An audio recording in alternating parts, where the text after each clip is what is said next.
Hello, everyone, and welcome to our weekly broadcast. We're going to be talking today to well-known journalist, a veteran journalist in Detroit, Mr. Bill McGraw.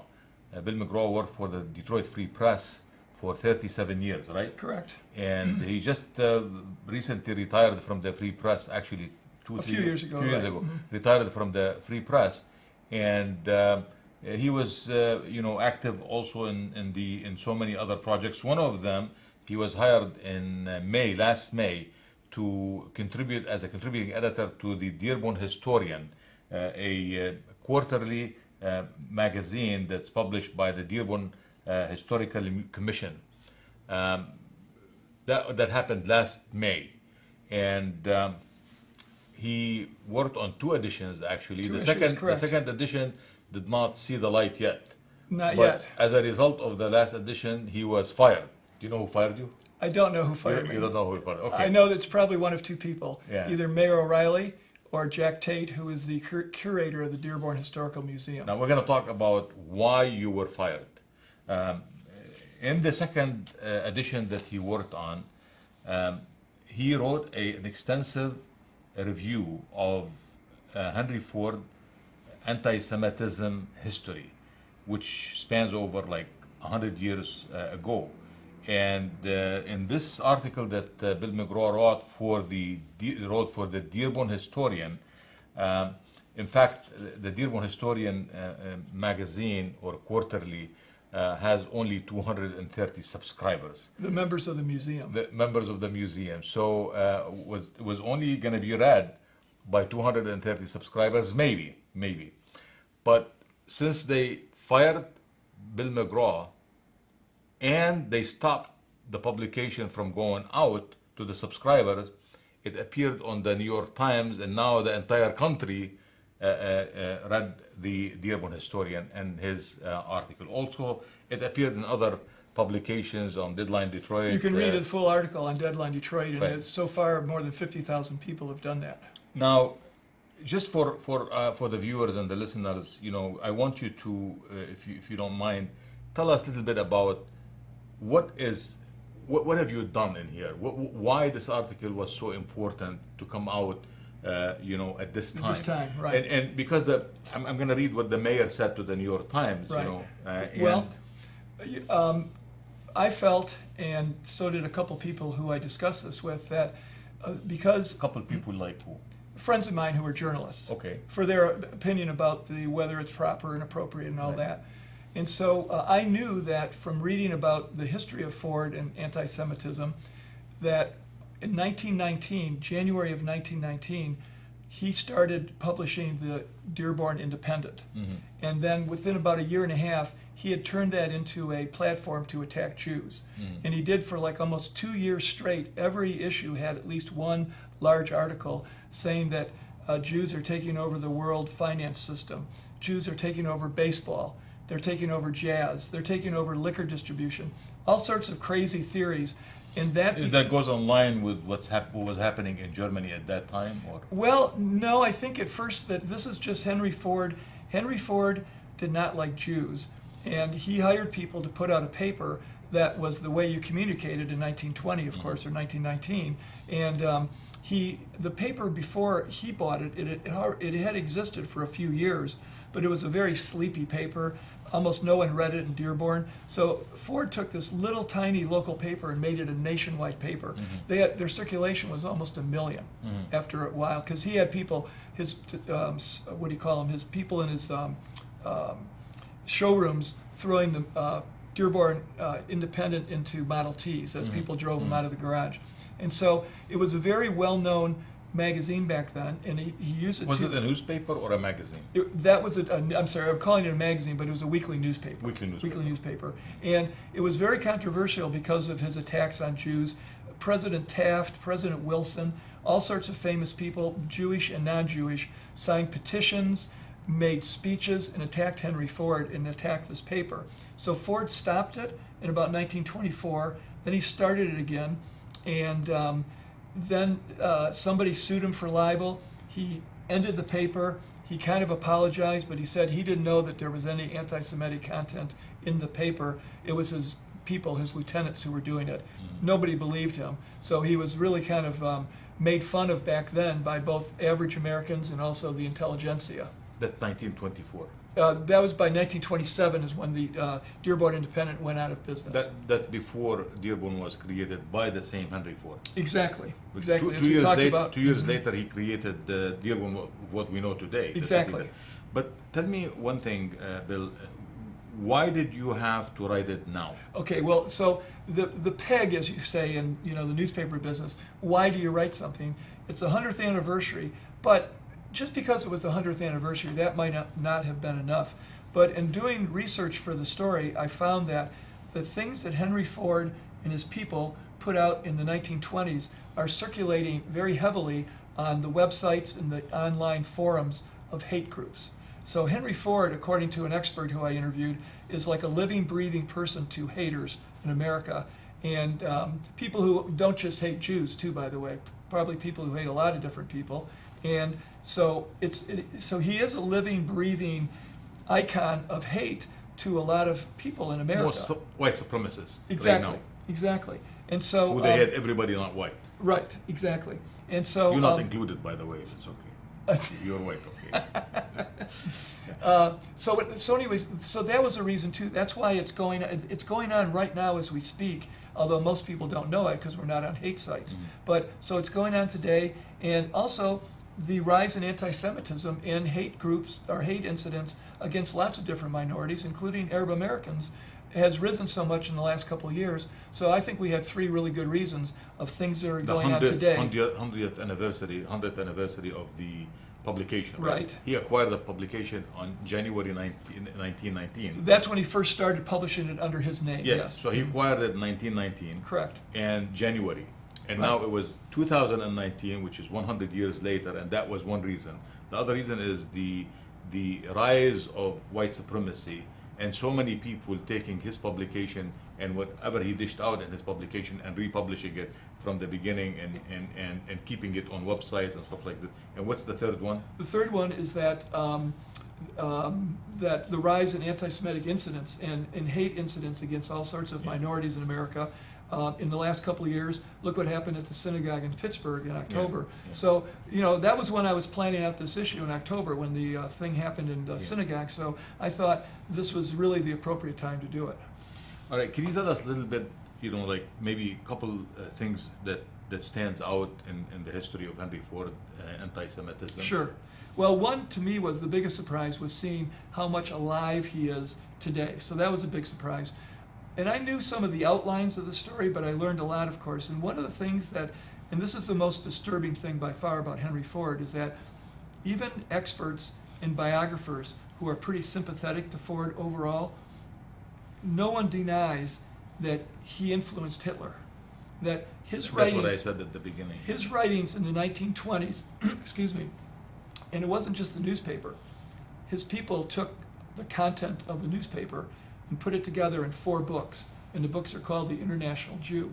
And they translated those into 12 different languages, excuse me, and circulated them all over Europe, especially in Germany. And coincidentally, and it was a coincidence, obviously, Adolf Hitler was rising to power. And Hitler, it's very well established and documented that he had a picture of Henry Ford over his desk in Munich as he was writing his biography, Mein Kampf. Henry Ford is the only American who's mentioned in his biography. So there's no doubt that Henry Ford influenced Hitler as Hitler was forming his ideology and becoming more powerful as time went on. And that's a very kind of disturbing thing to deal with. When did Henry Ford die? 1947? Exactly. 1947. So in 1947, Henry Ford died. After that, after he apologized, closed in 1924, the Dearborn Independent Dearborn? Dearborn Independent. Dearborn Independent. And he apologized for his work and stuff like this, and this was buried.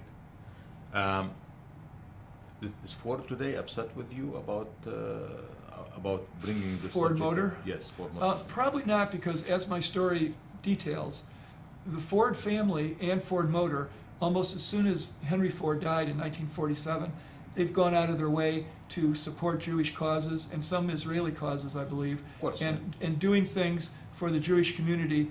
And they've been doing that all along, and to make up for what the founder, the patriarch of the family, did. Well, in fact, in 1976 or 67, there was a boycott in the Arab world for Ford Motor Company because they have built some plants or some parts in Israel, and the Arab League, put them on the boycott list. So they were trying to please the Israelis and the Jews because of the sins that they had, following what their founder was doing. But do you think that the mayor had this in his back in his head? When he made the decision supposedly to fire you and to stop the quarterly from being distributed, did he have back in his mind the issue of maybe Ford, which is a major player in Dearborn, Huge. and has it's the biggest employer, right. 44,000 employees. So do you think that this played a role in his decision? He hasn't spoken at all, so we really don't know, and I think I want to be clear about that, so we don't know. A lot of people, if I were guessing, I'd say that might have played a role, and I just say it might because I have to say I just don't know for sure. But did you hear from Ford at all? Did you hear from anyone in Ford? No.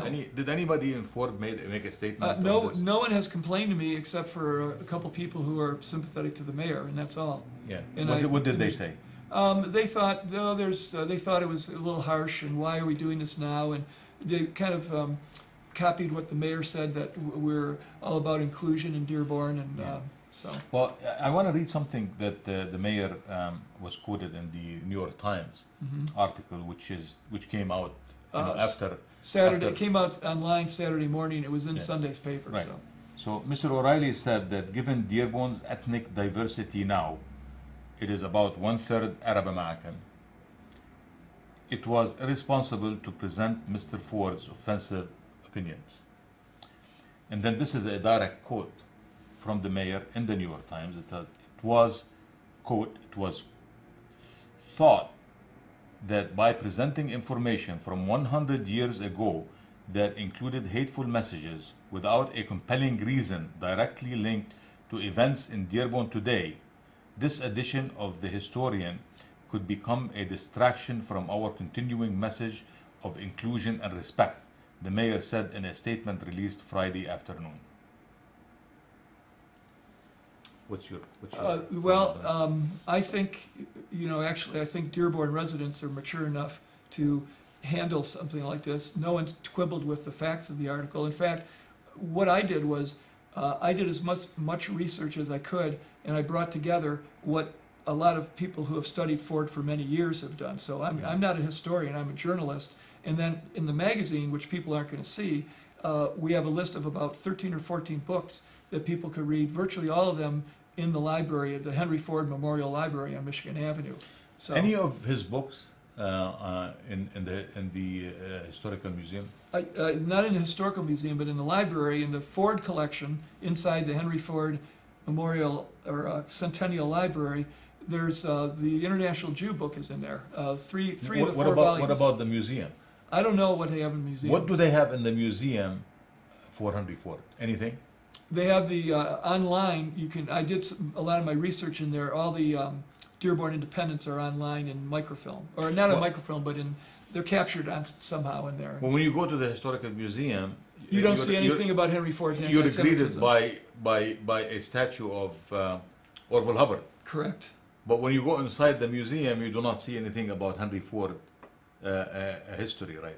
And nor do you see anything at the Henry Ford Historical Complex, also known as Greenfield Village, right? But the mayor says that there is nothing relevant, to this story 100 years that happened 100 years ago, and you just mentioned. And I disagree with that. And I think there are compelling reasons. He said there's nothing going on in Dearborn. All right, have there been any hate incidents towards Jews in Dearborn? Well, probably not. However, what I said in the column that I wrote in that issue of the magazine explaining why we were doing this, and that is that we're trying to connect Dearborn to the greater world too. Right. And if anti-Semitic incidents are up in America, and nobody doubts they are, and the person who's a patriarch of your hometown happens to be someone who is maybe the most influential anti-Semite in world history, there's a link there that I think it's natural for us to do a story. I think whatever the mayor, intention was, it backfired. That's what that word was. The New York Times used that word in their headline. Right, and it's very obvious today. The 230 subscribers who did not get. No, I have to correct you. Dearborn Historian. I think there was more than 230 readers. There was only 230 subscribers, but this sits in libraries in Dearborn and Dearborn Heights. No, I said 230 subscribers. Right, but let's say about 1,000 people would have read it. Okay, well, 1,000 people is much less than what exactly. the people who read the New York Times and of course the Free Press and the Detroit News and papers Deadline in Europe, Detroit and so many other publications. And also it was on NBC and ABC. It was all over the network. But if people want to read, a bad decision. The best place I think the mayor is going to regret this decision because it's not going to go away. It's going to continue to grow, and I think that the mayor, statement. I've read his statement that he sent to the Jewish News, and it's pretty much the same statement that was sent to the New York Times. One thing that I wanted to say, Bill, and it's worth mentioning, that the Arab community had nothing to do with it. Absolutely nothing to do with his decision. I don't. It's not. This is not to upset the Arab community. I never thought that for a second, and I don't think anybody else. And Islamophobia and anti-Semitism, they go hand in hand. And we understand the suffering. We understand the stigma that has been following, our Jewish community and also the Arab community and the Muslim community in the United States. I wanted to thank you for an excellent work. I've read actually your piece, and it's a wonderful work. And I think that those people who do not remember their past, they're going to fall again with the same mistake in the future. Right. So, should we tell people where they can read the story we're talking go ahead about? and it's on the web. All they have to do is Google Deadline Detroit, and they'll go to it, and it's very prominently played on the Deadline Detroit website, and there's where they can read the story. And you're not Jewish? I'm not Jewish, no. You're not Jewish, okay. All right. I'm not Arab American either. You're not Arab American? I'm very surprised and crushed over it. All right. Well, thank you very much, Bill. We appreciate your Thank you for having me. And it's great to have you again. I'm sure we'll have you more in the future. And thank you for watching.